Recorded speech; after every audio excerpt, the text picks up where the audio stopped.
പ്രബോധന രംഗത്ത് പുത്തനുണർവുമായി ലൗദി ഖുർആൻ masters club അവതരിപ്പിക്കുന്നു രാത്രി സന്ദേശം. എന്നും രാത്രി 9 മണിക്ക് യൂട്യൂബിലൂടെ പ്രസംഗ പരിശീലന കളരിയിലെ പഠിതാക്കൾ നിങ്ങൾക്കായി ഒരുക്കുന്നു.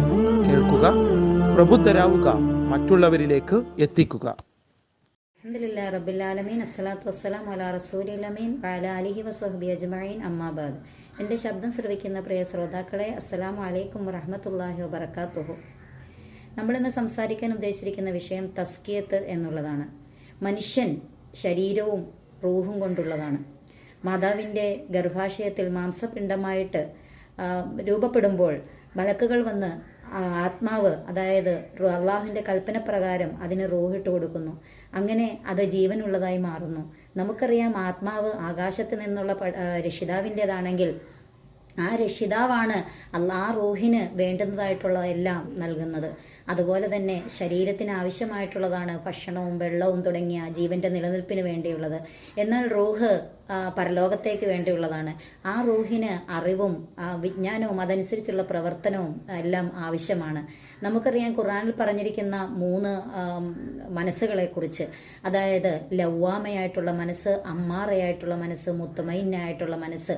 അതായത് തെറ്റുകൾ ചെയ്യാൻ പ്രേരിപ്പിക്കുന്ന മനസ്സും തെറ്റ് ചെയ്തിട്ട് കുറ്റബോധമുണ്ടാകുന്ന മനസ്സും, അതുപോലെ തന്നെ മുത്തമൈന എന്ന് പറഞ്ഞ സമാധാനമടയുന്ന മനസ്സ്, തെറ്റുകളിലേക്ക് പോകാതെ ജീവിതത്തിൽ ഉടനീളം തക്വയോടുകൂടി ഏത് മേഖലകളിലും വളരെ തക്വയോടുകൂടി അള്ളാഹുവിൻ്റെ കൽപ്പനകൾ അനുസരിച്ചുകൊണ്ട് ജീവിച്ചു പോകുന്ന മനസ്സുമാണ്.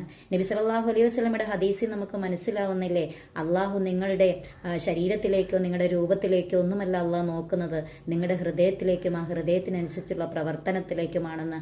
അതായത് നമ്മൾ മനസ്സുകൊണ്ട് വെറുതെ ഒരു തിന്മ ഉദ്ദേശിച്ചാൽ ഒരിക്കലും ആ തിന്മയ്ക്ക് അള്ളാഹു കാര്യമായിട്ടുള്ള ശിക്ഷ നൽകില്ല. എന്നാൽ ആ ഉദ്ദേശമനുസരിച്ചുള്ള പ്രവർത്തനങ്ങൾക്കാണ് അള്ളാഹു നമുക്ക് ശിക്ഷ തരിക എന്നുള്ളതാണ്. അപ്പോൾ എങ്ങനെയാണ് നമ്മൾ മനസ്സിനെ സംസ്കരണം നടത്തുന്നത്? നമ്മുടെ ആത്മാവിന് സംസ്കരണം നടത്തണമെങ്കിൽ നമ്മൾ ദിവസം തോറും ഇൽമുകൾ പഠിക്കുകയും കേൾക്കുകയും മനസ്സിലാക്കുകയും അതുവഴി നമ്മുടെ ജീവിതത്തെ തിട്ടപ്പെടുത്താനും ശ്രമിക്കണം.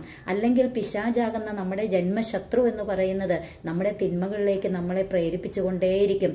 ആ തിന്മകളിൽ നിന്ന് നമുക്ക് പിന്താങ്ങി വരണമെങ്കിൽ, ആ പിശാചിനെ ആട്ടി ഓടിക്കണമെങ്കിൽ നമ്മൾ അങ്ങേയറ്റം മനസ്സ് ബലമുള്ളതായിരിക്കണം, ചലിക്കാത്ത മനസ്സുള്ളവരായിരിക്കണം. അപ്പം നമ്മൾ 2-3 രീതിയിൽ, അതായത് നമ്മുടെ തെറ്റുകളിൽ നിന്നും പിന്മാറാനും പിശാചിൽ നിന്നും നമ്മൾ പിന്മാറാനും മറ്റുള്ള സത്യനിഷേധികളിൽ നിന്നെല്ലാം നമ്മൾ പിന്മാറി നിൽക്കാൻ നമ്മുടെ മനസ്സതിന് പാകപ്പെട്ടിരിക്കണം.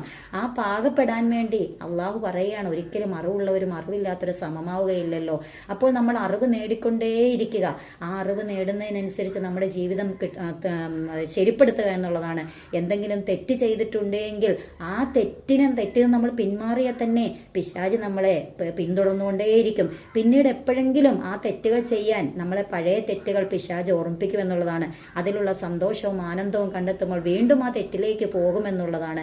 അപ്പോൾ നമ്മൾ പിശാചിനെ കടിഞ്ഞാണിട്ട് പിടിച്ചു നിർത്തി ഏറ്റവും നല്ലതായ രീതിയിൽ നമ്മുടെ മനസ്സിനെ പാകപ്പെടുത്തി സംസ്കരിച്ചെടുത്തുകൊണ്ട് നമ്മുടെ സ്വർഗത്തിലേക്ക് അള്ളാഹു നയിക്കാൻ വേണ്ടി അള്ളാഹു 2 മാർഗങ്ങൾ നമുക്ക് തന്നിട്ടുണ്ട്. നമ്മുടെ നെഫ്സിനെ അള്ളാഹു ശരിപ്പെടുത്തിയെടുത്തുണ്ട്. ഫൽഹമഹ ഫുജൂറഹ വ തഖ്വഹ, നിങ്ങൾക്ക് തഖ്വയോടുള്ള മനസ്സും ഫുജൂറിന്റെ മനസ്സും അള്ളാഹു തന്നിട്ടുണ്ട്. അതിൽ നിങ്ങൾക്ക് തിരഞ്ഞെടുക്കാം. അങ്ങനെ നല്ല വിശ്വാസികളായി തീരാൻ നാഥൻ അനുഗ്രഹിക്കട്ടെ. അസ്സലാമു അലൈക്കും വറഹ്മത്തുള്ളാഹി.